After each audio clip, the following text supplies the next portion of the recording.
Instagram, a wrestling historian, asks, what was the plans for your feuds with Brian Pillman and Rick Rude if they hadn't joined the WWF?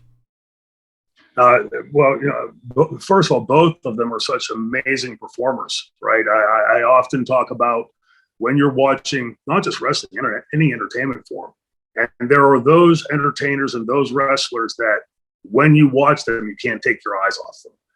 Rick Rude and Pillman were both that in spades, right? You like in Brian's case, almost like a train wreck, right? Like any second, something insane could happen.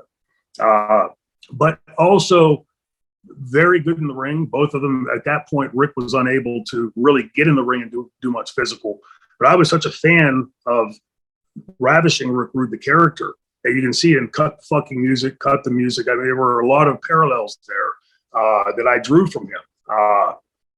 Unfortunately, by the time he had gotten to ECW, Rick was one of these guys that when I met him in 1990 in WWF, he struck me as being a very intelligent guy, not book smart type guy, right? But like if he was talking about steroids, for instance, or supplements, he could tell you almost like a doctor, take this on Monday, Wednesday, Friday at this time of the day, and an hour later take this. And I mean, it was just like you're dealing with like a PhD here, right?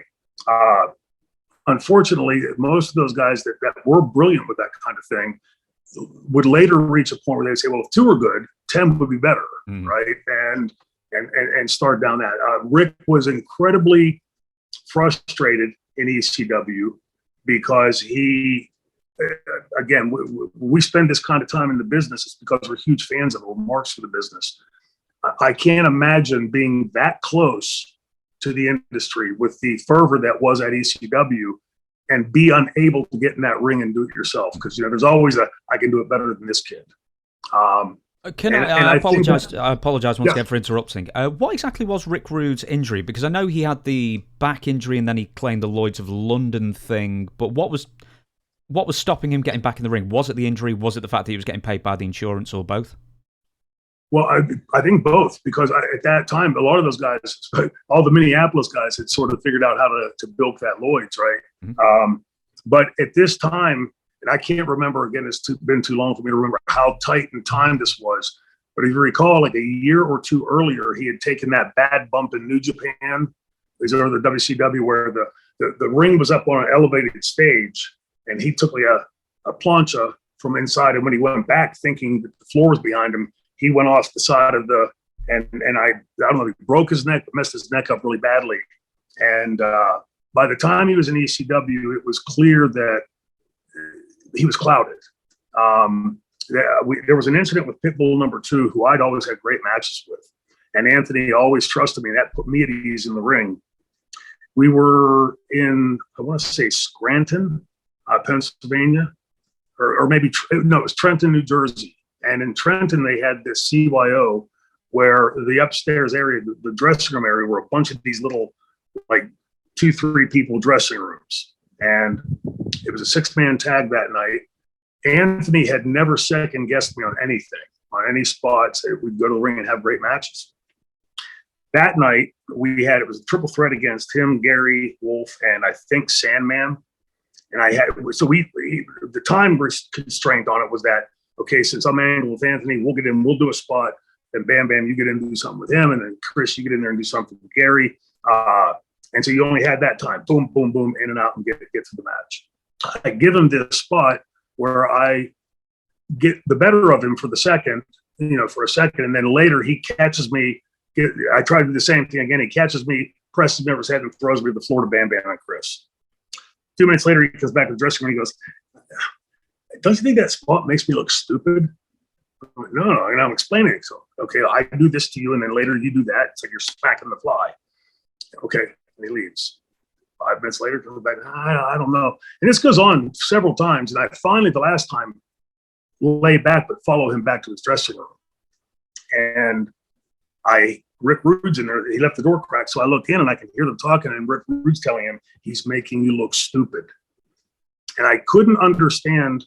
I'd always got along with Rick. I couldn't understand why he'd be telling me that. So that night we were out eating, and he said, I confronted him about this, not like, a confrontational way. I asked him, and he said, "Okay, you're a shitty fucking heel." I said, "I'll bite. What makes me a shitty fucking heel?"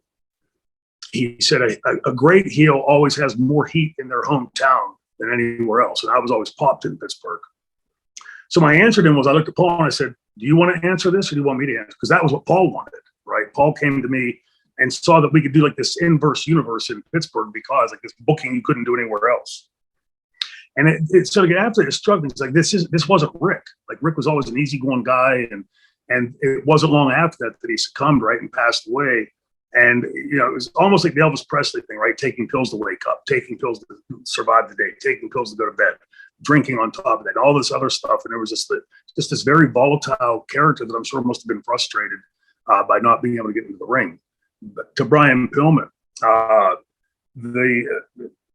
the quality that he had in the ring, the magnetism that he had in the ring, was based off of, I think, that always right on the razor's edge. Like something disastrous could happen here at any second.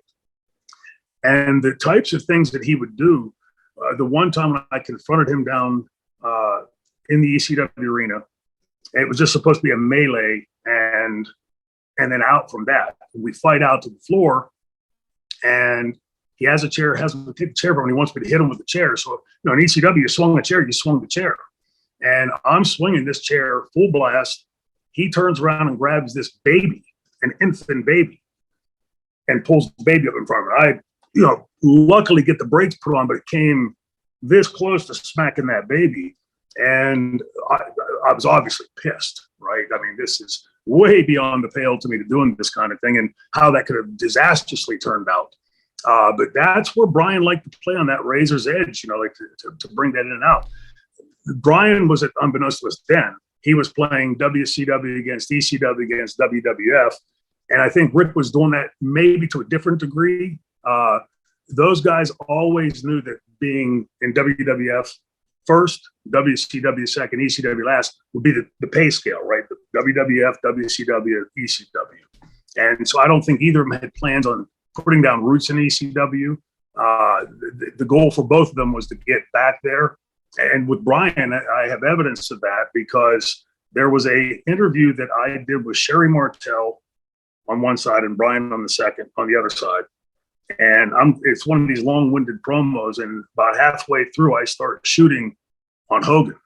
And and I noticed as I finish up, they're here tight at the start of the promo, and they very slowly melt out of the camera view when I start shooting on Hogan, right? They it was obvious they were looking to get back to one of those companies and make bigger money. I think with either of them, with Rick coming there, if you remember, his stated reason was to fuck with the franchise. So it was putting the franchise through this 12 steps of Hercules tasks, that he's got to keep overcoming. And I don't know if Paul was planning on turning the franchise babyface after that or what, but that would have been a great way to go to get that character there. Instead of just, hey, he's a good guy because we say he is.